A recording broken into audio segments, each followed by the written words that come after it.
ज्ञान Bharati Hindi high school standard 11 subject eco lesson number 1 है अर्थशास्त्र विषय और प्रवेश।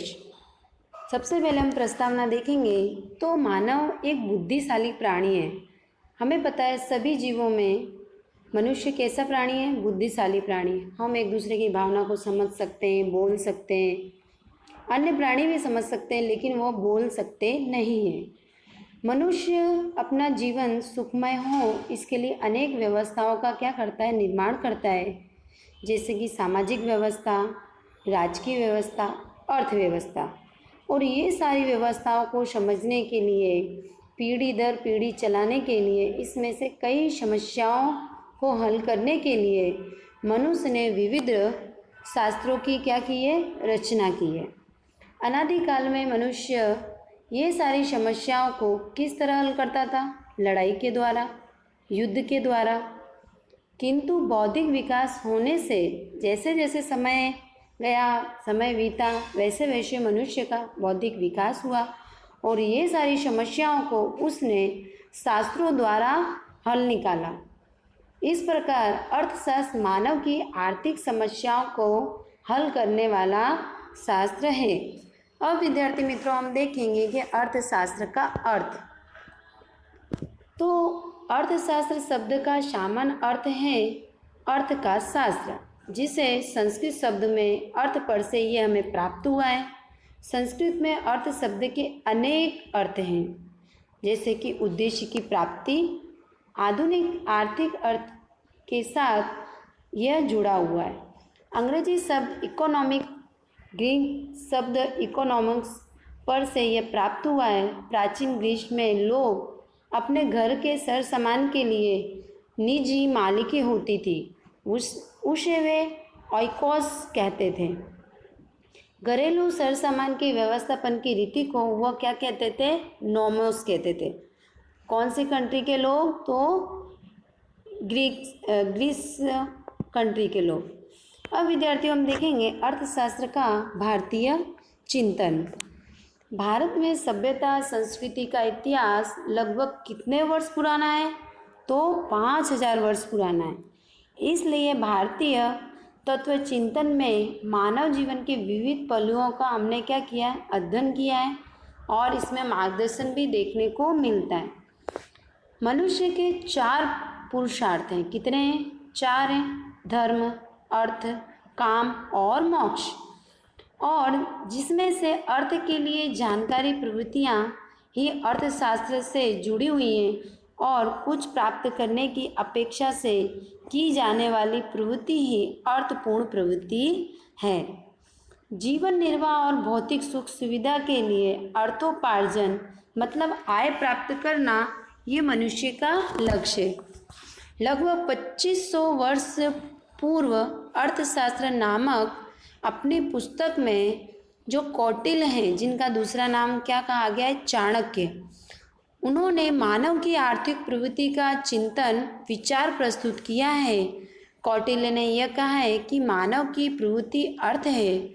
मनुष्य जहाँ निवास करता है वह क्या है, भूमि है। पृथ्वी से लाभ प्राप्त के उपायों को दर्शाने वाला शास्त्र यह क्या है, अर्थशास्त्र है। आपने विद्यार्थी मित्रों 10th क्लास में भी पढ़ा होगा कि कौटिल्य ने जीरो की खोज की है, गुणा भाव घटाव इनकी भी किसने खोज की है, कौटिल्य ने। अब देखेंगे नेक्स्ट पॉइंट है हमारा कि पश्चिम में अर्थशास्त्र का उद्भव और विकास। Formal development of economic as a science in the waste.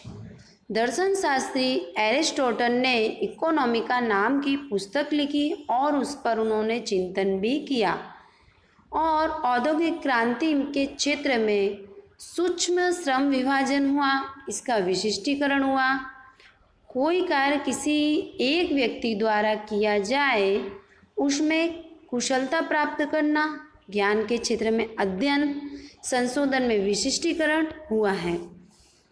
और मानव के आर्थिक व्यवहार का राज्यशास्त्र, नीतिशास्त्र, दर्शन शास्त्र के भाग में हमने अध्ययन किया है। जैसे जैसे औद्योगिक क्रांति बढ़ी है, बड़े पैमाने पर अंत यंत्र प्राप्त हुए हैं, बड़े पैमाने पर उत्पादन हुआ है, आर्थिक सत्ता केंद्रीकरण और विशाल पूंजी को हमने क्या किया है, निवेश किया है, जिससे हमारी अर्थव्यवस्था इकोनॉमिक व सुधरी है। किसी भी देश की आर्थिक संपत्ति में हुई वृद्धि के लिए कौन से कारण जिम्मेदार है? कोई भी देश हो जिसमें आर्थिक संपत्ति पैसा से जो वृद्धि हुई है, तो उसका कारण क्या है, कौन सी चीज़ जिम्मेदार है? इस प्रश्न पर हम खूब चिंतन करें तो 1776 में एडम स्मिथ ने अर्थशास्त्र का स्वतंत्र चिंतन करने वाली एक पुस्तक लिखी है, an inquiry in the nature and cause of the wealth of nation, जिसे संक्षिप्त में वेल्थ ऑफ नेशन के रूप में ये प्रसिद्ध हुई है। और इसी पुस्तक के कारण अर्थशास्त्र का स्वतंत्र वैज्ञानिक दृष्टिकोण अध्ययन करने का श्रेय किसको जाता है? तो एडम स्मिथ ने। मतलब ये जो पुस्तक है वेल्थ ऑफ नेशंस, इनका श्रेय एडम स्मिथ को जाता है, क्योंकि यह पुस्तक इन्होंने ही लिखी है।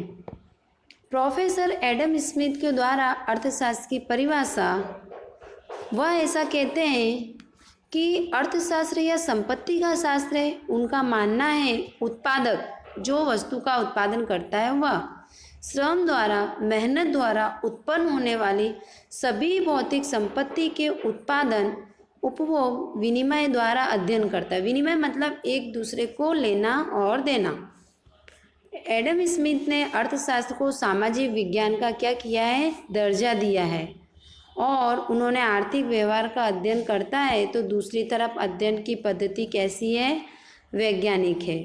और एडम स्मिथ ने वेल्थ ऑफ नेशन नाम की पुस्तक ली है, जिससे मानव का क्या हुआ है? कल्याण हुआ है। मार्शल के द्वारा दी गई अर्थशास्त्र की जो परिभाषा है वो 1890 में अल्फ्रेड मार्शल ने पुस्तक लिखी, उसका नाम है प्रिंसिपल ऑफ इकोनॉमिक्स। अर्थशास्त्र की व्याख्या देते हुए उन्होंने कहा है, अर्थशास्त्र मानव के दैनिक जीवन में मतलब रेगुलर रूटीन में होने वाले आर्थिक व्यवहार का अध्ययन करता है। जैसे हम सुबह से लेकर शाम तक हमने कितने पैसे खर्च किए, क्यों किए? जो हमारी सुख सुविधा वाली वस्तु है उसे प्राप्त करने के लिए। अब देखेंगे कि रॉबिन्स ने अर्थशास्त्र की क्या परिभाषा बताई है। तो रॉबिन्स ने कोई भी शास्त्र अतः मानव जीवन के किसी मूलभूत प्रश्न या समस्याओं को हल ढूंढने का क्या करता है? प्रयत्न करता है, प्रयास करता है। मानव जीवन के आर्थिक पहलू में महत्वपूर्ण प्रश्न यह है कि वैकल्पिक उपयोग वाले मर्यादित साधनों का अमर्यादित आवश्यकताओं के साथ कैसे जोड़ना है। रॉबिन्स ने ऐसा कहा है, हमारे पास साधन है, साधन कैसे? लिमिटेड है, और हमें इस तरह से वस्तु का उत्पादन करना है जिससे वह वस्तु सभी के को प्राप्त हो।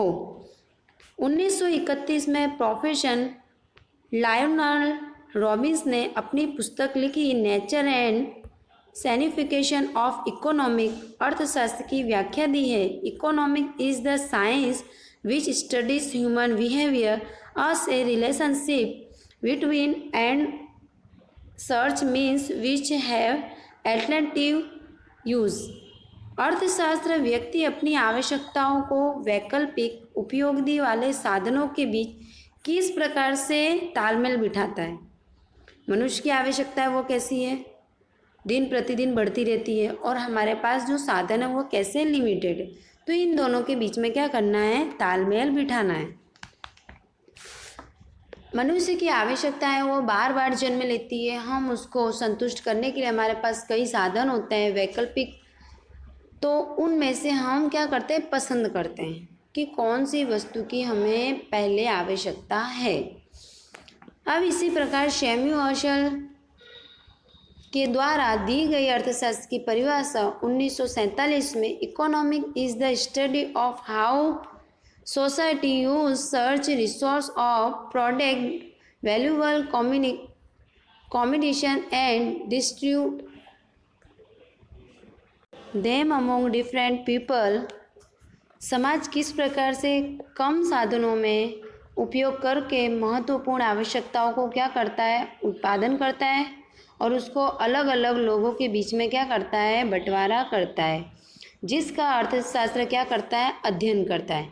इस प्रकार से अनेक अर्थशास्त्र की विविध व्याख्याओं पर से कुछ मुद्दे हमें प्राप्त हुए हैं, जैसे कि पहला है अर्थशास्त्र मानव के आर्थिक व्यवहार करने वाला शास्त्र है। दूसरा है यह वास्तविक दर्शी है। तीसरा, इसके अध्ययन की पद्धति कैसी है, वैज्ञानिक है। विद्यार्थी मित्रों, अब नेक्स्ट पॉइंट हम देखेंगे 1.4 आर्थिक प्रवृत्ति और अनार्थिक प्रवृत्ति। मानव निरंतर प्रवृत्तिशील है, मतलब कोई ना कोई वह कार्य करता रहता है। वह पूरे दिन में अनेक प्रवृत्ति करता है, जैसे मंदिर जाना, मित्रों से मिलना, दुकान पर बैठना, विविध प्रकार की चर्चा करना, टीवी देखना, फिल्म देखना। अर्थशास्त्र मनुष्य की तमाम आर्थिक प्रवृत्तियों का क्या करता है, अध्ययन करता है, और इसे समझना ये हमें आवश्यक है। तो सबसे पहले हम देखेंगे क्या आर्थिक प्रवृत्ति। आर्थिक प्रवृत्ति अर्थात क्या, तो मनुष्य अपनी आवश्यकताओं को संतुष्ट करने के लिए क्या करता है, सेवा या विनिमय द्वारा आय प्राप्त करता है अथवा खर्च करता है, जिसे कहेंगे आर्थिक प्रवृत्ति। ठीक है। अब अनार्थिक प्रवृत्ति, अनार्थिक प्रवृत्ति जिसमें किसी भी उद्देश्य से, मतलब हमें इसमें किसी भी प्रकार का प्रॉफिट नहीं हो रहा है, तो जिस प्रवृत्ति का उद्देश्य आय प्राप्ति, खर्च करना या विनिमय करना ना हो, बल्कि अन्य प्रवृत्ति हो, उससे क्या कहेंगे, अनार्थिक प्रवृत्ति। जैसे कि दया, इसमें हमें किसी भी प्रकार का पैसा खर्च नहीं करना पड़ा और ना ही हमें पैसा प्राप्त हुआ। माया, प्रेम, और जिस तरह से एक माँ अपने बच्चे का क्या करती है, लालन पोषण करती है, तो उसमें किसी भी प्रकार का उसे आय प्राप्त नहीं होता है, तो ये क्या हो गई, अनार्थिक प्रवृत्ति। जैसे कि होटल में खाना खाना, इसके लिए हमने क्या किया, अपनी आवश्यकता संतुष्ट की, तो इस पर हमने खर्च किया। पिक्चर देखी, उसके लिए खर्च किया।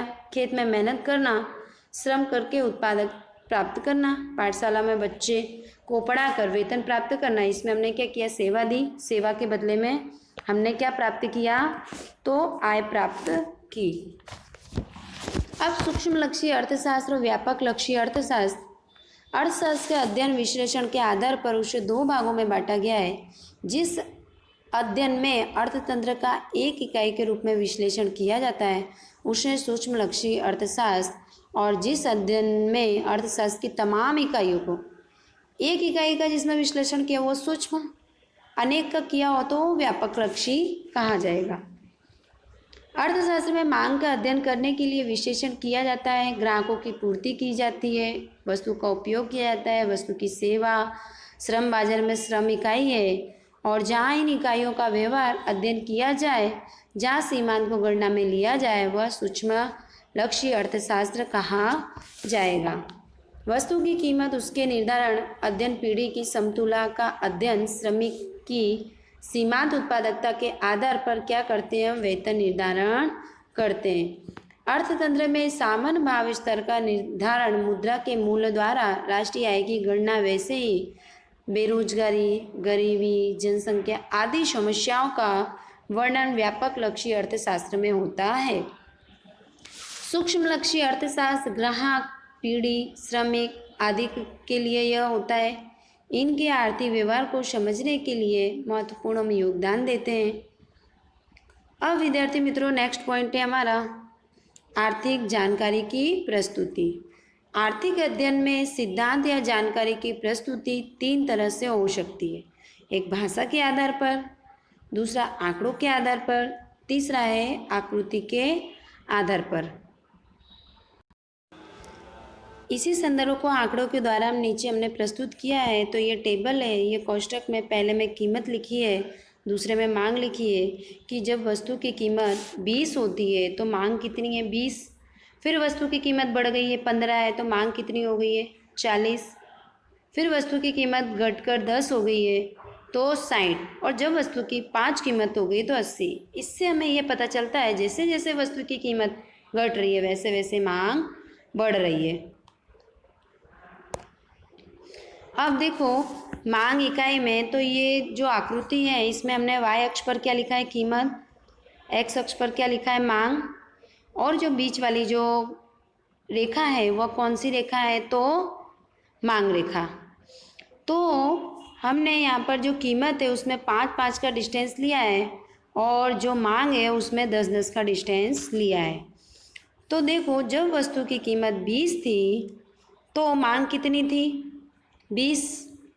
ठीक है।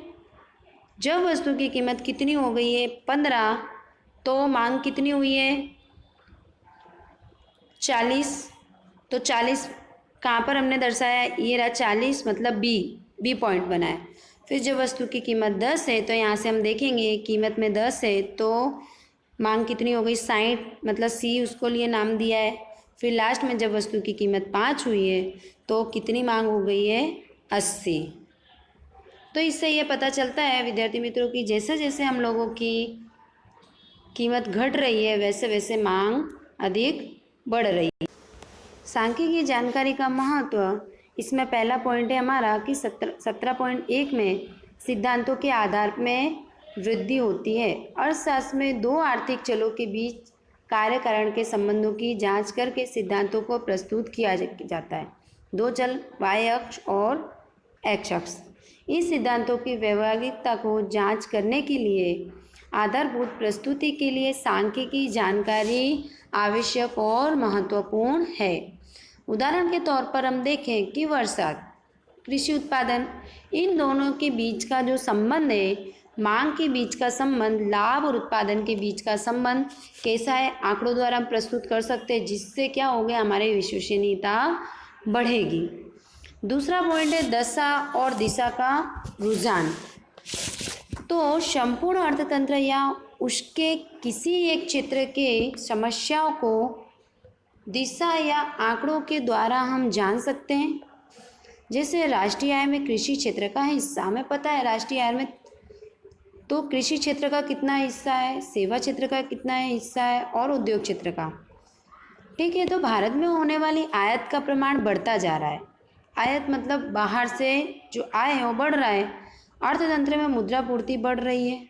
यह समस्या आंकड़ों द्वारा हम जान सकते हैं। और अर्थतंत्र किस दिशा में जा रहा है, लाभ में जा रहा है, हानि हो रही है। इसलिए कहा गया है कि दिशा को समझने के लिए भी हमारे पास आंकड़ा की जानकारी होनी आवश्यक है। किस क्षेत्र में उत्पादन बढ़ रहा है, किस क्षेत्र में रोजगार के अवसर बढ़ रहे हैं, ये सब हम किस द्वारा जान सकते हैं? तो आंकड़ा के द्वारा समझ सकते हैं। तीसरा पॉइंट है हमारा तुलनात्मक अध्ययन के लिए सांख्यिकी जानकारी उपयोग तुलनात्मक अध्ययन के लिए अत्यंत उपयोगी सिद्ध हुई है। स्थान और समय के रूप में जो भी हम तुलना करते हैं, किसके द्वारा करते हैं? आंकड़ों द्वारा।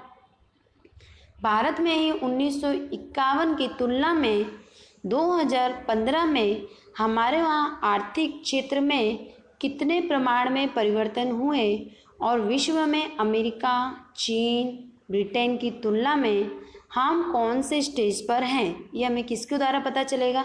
सांख्यिकी जानकारी के द्वारा। नेक्स्ट पॉइंट है हमारा संक्षिप्त प्रस्तुति के लिए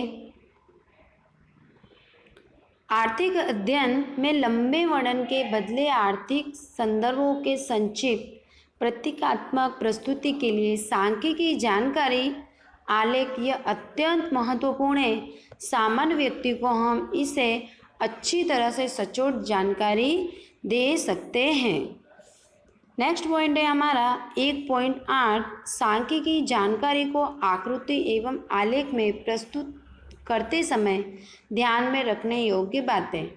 अब हम कोई भी जानकारी के लिए हम आकृति बना रहे हैं, आलेख बना रहे हैं, और इसमें कौन सी बातें हैं जो हमें ध्यान में रखना चाहिए? तो पहला पॉइंट हमारे विश्वसनीय प्राप्ति स्थान। आर्थिक सिद्धांत निष्कर्ष जिनके आधार पर दिया जाता है वह आंकड़े द्वारा हम प्राप्त करते हैं, जैसे कि भारत की आर्थिक स्थिति, भारत का इकोनॉमिक क्या है, राष्ट्रीय सर्वे, विश्व बैंक की रिपोर्ट, केंद्र सरकार की सांख्यिकी संस्था, ये हम आंकड़े द्वारा हम जान सकते हैं। दूसरा पॉइंट है निरपेक्ष और सापेक्ष चल। दो या उससे अधिक चलों के बीच का संबंध आलेख द्वारा प्रस्तुत कर सकते हैं, जिसमें निरपेक्ष चल को क्षैतिज अक्ष पर, सापेक्ष चल को किस अक्ष पर दर्शाते हैं? तो ऊर्ध्व चल पर। उदाहरण जैसे कि देश, वर्ष, वर्षात, ये किस पे चलाएंगे हम? तो निरपेक्ष में। आय, उत्पादन, ये किस पे? तो सापेक्ष चलवें। ठीक है, दोनों चलों के बीच का जो कारण है वह चल के कारण होता है। उदाहरण, वर्ष निरपेक्ष चल है तो वर्ष हम किस पर दर्शाएंगे, तो ओ एक्स पर। ठीक है, और उत्पादन है वो किस पर दर्शाएंगे, तो ओ वाई पर। अब नेक्स्ट पॉइंट है हमारा स्केल माप पसंद करना। आंकड़ों को आकृति या योग रूप से व्यवस्थित करने के लिए हमें योग स्केल माप लेना चाहिए। उदाहरण, समय से संबंधित तो 10 वर्ष के लिए स्केल निश्चित करने के लिए उन्हें प्रस्तुत किया जाता है। एक बार जो स्केल माप निश्चित किया जाए उसे प्रस्तुति के दौरान दर्शाना पड़ता है। उदाहरण, जैसे 1 इंच बराबर 5 वर्ष हमने निश्चित किया, तो इसी तरह हमें क्या करना, आगे बढ़ना है।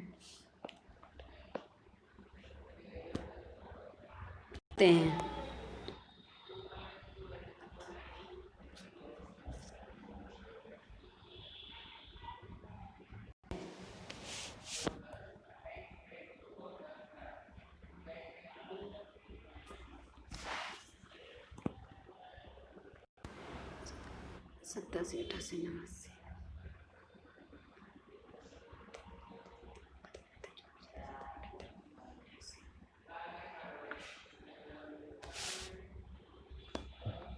तो हमने 79 लिए, फिर उसके बाद में हमने कुल देखा 21.9। इस तरह से 1961 में हमने देखा है कि पुरुष का कितना है, तो दूसरे कॉलम में देखो 1961 में, तो 1961 में 48.73 किसका है, पुरुष का। स्त्री का कितना है, तो 12.77, और कुल कितना हुआ है, 36.19। इस तरह से हमने लास्ट देखो तो 2011 मतलब लास्ट वाला स्तंभ में, तो पुरुष का कितना है, तो पुरुष का 87.23। फिर उसके बाद देखो स्त्री का कितना है, 70.73। फिर कितना है, तो कुल हो गया 79.31। ठीक है।